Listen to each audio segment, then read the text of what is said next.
आपको बताना चाह रहा हूं स्पीकर साहब, ये बिल का मकसद सिर्फ मुसलमानों को जलील और रुस्वा करना है, मुसलमानों को दूसरे दर्जे का शहरी बनाने का इनका मकसद है। सर, अगर आप हिस्ट्री को पढ़ेंगे तो महात्मा गांधी उस वक्त के व्हाइट अफ्रीका में सफेद फार्म अफ्रीका के कानून को महात्मा गांधी ने कहा था कि ये मेरा कॉन्शियंस इसको मानता नहीं है, मैं इस कानून को कबूल नहीं करता हूं। तो महात्मा गांधी ने क्या किया, उन्होंने उस कानून को फाड़ दिया। तो मैं गांधी की तरह इस कानून को फाड़ता हूं। ये अनकॉन्स्टिट्यूशनल है सर।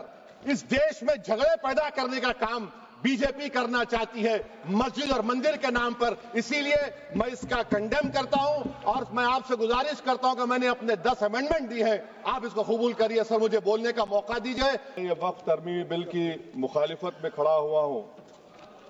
किसी एक शायर ने बड़ा अच्छा कहा था, जब भी ज़मीर और ज़र्फ का सौदा हो दोस्तों, जब भी ज़मीर और ज़र्फ का सौदा हो दोस्तों, कायम रहो हुसैन के इनकार की तरह। सर, ये वक्फ तरमीमी बिल भारत के गयूर मुसलमानों के ईमान पर, इबादत पर एक हमला है। नरेंद्र मोदी की हुकूमत ने इस मुल्क की सबसे बड़ी अक़लियत के खिलाफ एक ऐलान जंग कर दिया और ये जंग ना सिर्फ मेरे जिस्म पर है, बल्कि मेरी आज़ादी पर, मेरी समाजी और माशी मार्जिनलाइजेशन पर है, मेरी शहरियत पर है, मेरे मदरसे, मस्जिदों, खानखाहों और दरगाहों को निशाना बनाया जा रहा है। और ये हुकूमत सच्चाई को नहीं बयान कर रही है कि ये तरमीमी बिल से मुसलमानों का तहफ़्फ़ुज़, तरक्की और गुर्बत का खात्मा होगा। ये सरासर झूठ है। सर, अगर आप आइन के आर्टिकल 14 को देखेंगे तो उसमें लिखा हुआ है इक्वल प्रोटेक्शन। अब आप देख लीजिए सर कि हिंदू, सिख और जैन को और बौद्ध को उनके एंडोमेंट में तहफ़्फ़ुज़ मिलेगा क्योंकि उनका एंडोमेंट बाय यूजर बरकरार है और उनका एडमिनिस्ट्रेशन उनके हाथ में होगा। कि गैर हिंदू या गैर उनके मजहब का आदमी दान भी दे सकता है उनके लिए, और एंडोमेंट बोर्ड का तहफ़्फ़ुज़ भी मिलेगा क्योंकि उसके ऊपर ओवरराइडिंग क्लॉज अप्लाई नहीं होगा, लिमिटेशन का कानून उस पर अप्लाई नहीं होगा। उसके बरक्स ऑपोजिट आप देख लीजिए, मुस्लिम वक्फ को वक्फ बाय यूजर निकाल दिया गया। एक मुस्लिम वक्फ की जायदाद पर कब्जा होगा, लिमिटेशन लगेगा तो जो एनक्रोचर है, जो खाबिज है, वो रातों रात मालिक बन जाएगा और एक गैर मुस्लिम वक्फ बोर्ड को एडमिनिस्टर करेगा। ये आर्टिकल 14 के इक्वल प्रोटेक्शन का वायलेशन। अब आर्टिकल 14 में सर इक्वालिटी बिफोर लॉ भी है और उसका कैसा वायलेशन हो रहा है कि कोई आर्बिट्ररी स्टेप नहीं ले सकता और कोई भी ऑफिशियल किसी भी तरीके से गलत आर्बिट्ररी फैसला नहीं लगा। यहां पर आप एक डेजिग्नेटेड ऑफिसर को रखकर वो फैसला लेगा कि ये जायदाद वक्फ की है, गवर्नमेंट की है। क्या ये प्रिंसिपल्स ऑफ नेचुरल के खिलाफ नहीं है जिसका तकर्रुर एग्जीक्यूटिव करती है? ये हमारे theory of separation of powers Bharat के आइन का बेसिक स्ट्रक्चर का हिस्सा है। क्या इसका वायलेशन नहीं है? सर, आर्टिकल 25 का वायलेशन कैसे है कि आप मुसलमानों से वक्फ बाय यूजर छीन रहे हैं और फिर आप कर्ब कर रहे हैं वक्फ वाल औलाद को, मगर वहीं पर दूसरे धर्म के मानने वालों को उनके मजहब पर चलने की पूरी इजाजत है। लफ्ज जो आर्टिकल 25 में इस्तेमाल हुआ सर, वो इक्वली एंटाइटल्ड, यहां पर मुसलमानों के इक्वल एंटाइटल्ड नहीं हो रहा।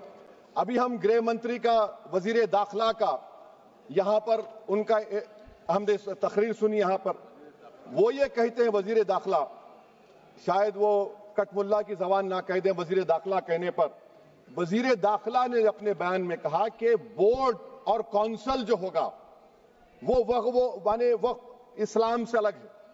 सर, अगर ये बात सच है आपकी तो फिर आपको ये कानून बनाने की जरूरत ही नहीं है, आप एक नॉन स्टैट्यूटरी बॉडी बना दीजिए।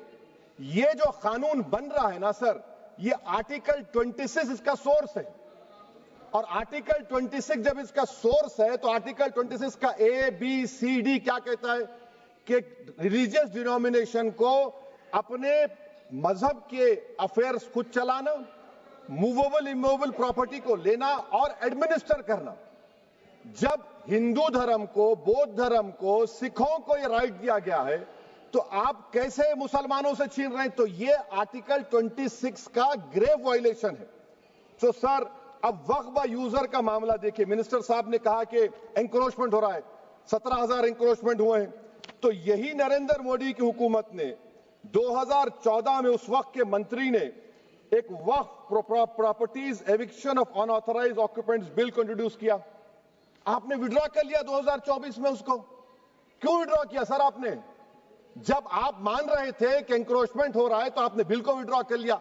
अच्छा सर, अब वक्फ बाय यूजर को आपने निकाल दिया। माने कंडीशन क्या लगाए कि अगर उसमें डिस्प्यूट होगा और गवर्नमेंट प्रॉपर्टी होगी। सर डिस्प्यूट तो है। मिसाल के तौर पर मोहिबुल्लाह साहब जिस मस्जिद के इमाम है, पार्लियामेंट के सामने मस्जिद है सर, 123 प्रॉपर्टीज में मस्जिद है, डिस्प्यूट चल रहा है। कल कलेक्टर या डिस्ट्रिक्ट ऑफिसर बोलेगा कि भाई साहब ये गवर्नमेंट प्रॉपर्टी है, स्टिकर लगा दिया जाएगा, मस्जिद बंद, गवर्नमेंट प्रॉपर्टी हो गई। होगी ना सर?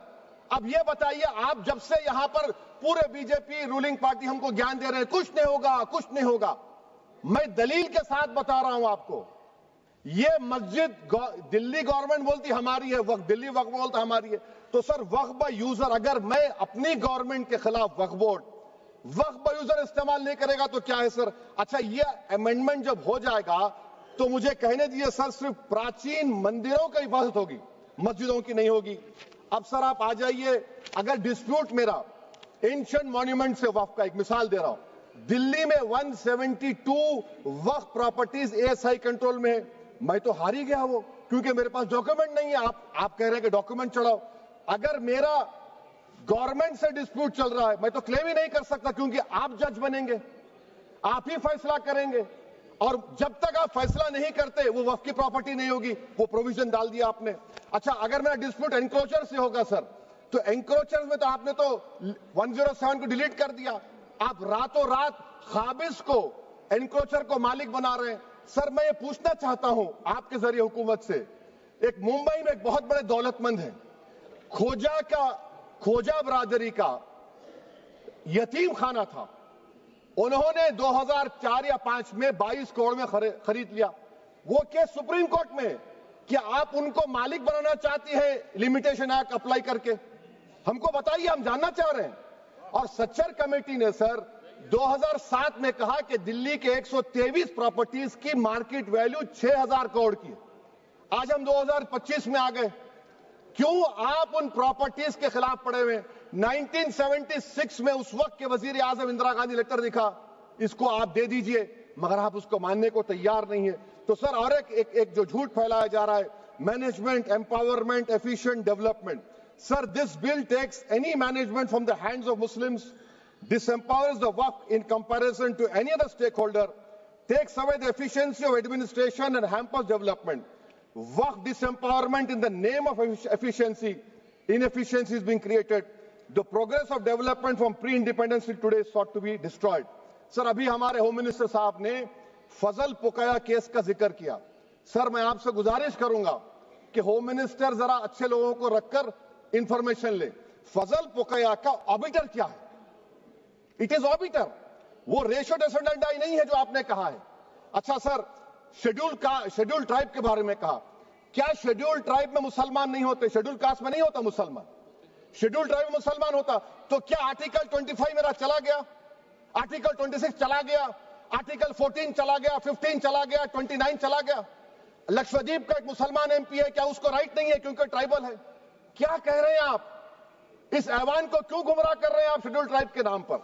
सर और एक चीज जो आपको बता रहा हूं सर, अब आप जब आर्टिकल 26 से मेरा सोर्स है, तो आप सेंट्रल वक्फ काउंसिल में 22 में से 10-11 आप नॉन मुस्लिम को बना सकते हैं।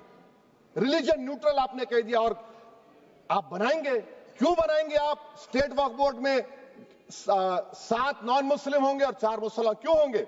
क्योंकि आप लॉ में 95 में डायरेक्ट मैनेजमेंट में ले सकते हैं 5 साल के लिए।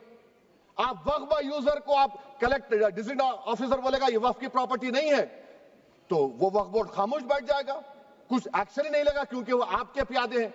अच्छा, जब आप नॉमिनेट करेंगे सर मैं मोदी गवर्नमेंट के खिलाफ नो कॉन्फिडेंस ला सकता हूं, मगर वक्फ बोर्ड का चेयरमैन जो नॉमिनेट होगा उसके खिलाफ नो कॉन्फिडेंस नहीं ला सकते, हम बिल्कुल नहीं ला सकते। क्या मजाक है बताइए आप? ये डेमोक्रेसी है। नॉमिनेट भी स्टेट गवर्नमेंट करेगी, वो अगर डिक्टेटर बन जाएगा जैसा आज भारत में हो रहा है, तो वो भी नहीं हटेगा। कम से कम यहां पर तो इलेक्शन है, वहां पर तो आप 5 साल झेलते रहो उसको। अच्छा सर, अब ये जो क्लॉज 11 और क्लॉज 9 आप 16AA से देखिए, where the qualification of the members of the board has been limited only to 3 categories contained in 14(1)(c). Intention is very clear that the majority is to be packed with non-Muslims. So who will defend my interests, sir? If I cannot depend on the State Waqf Board, Central Waqf Council, which are going to comprise non-Muslims, this in itself is a clear violation of Article 26, 14 and 15, sir. अच्छा sir, CO पहले 95 act में था कि word मुस्लिम, आपने गायब कर दिया उसको।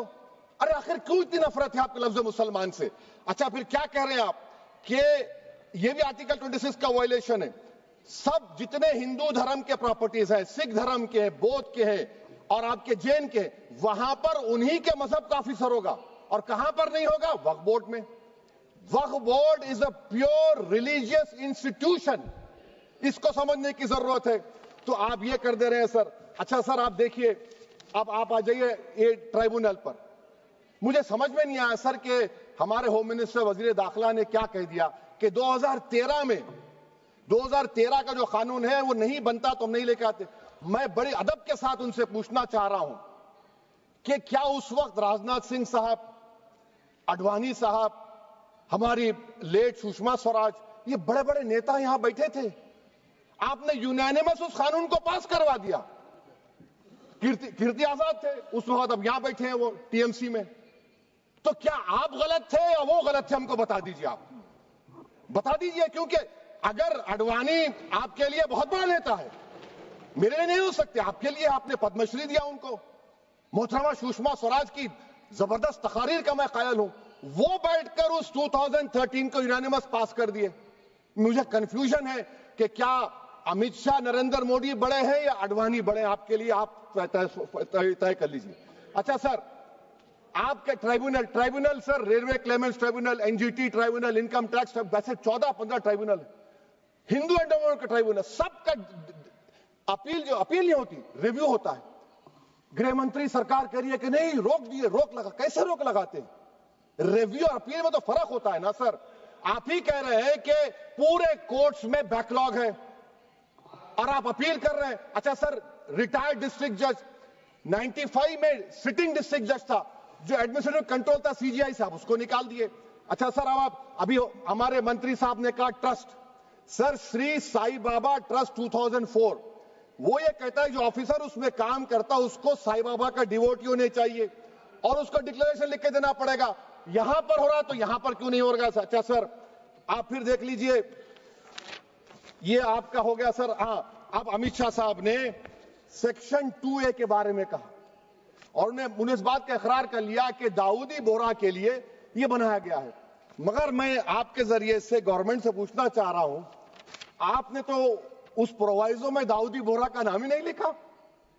आपने उनको भी थैंक यू कर दिया, उनका नाम क्यों नहीं लिखा आपने? और सर, और गवर्नमेंट क्या कर रही है?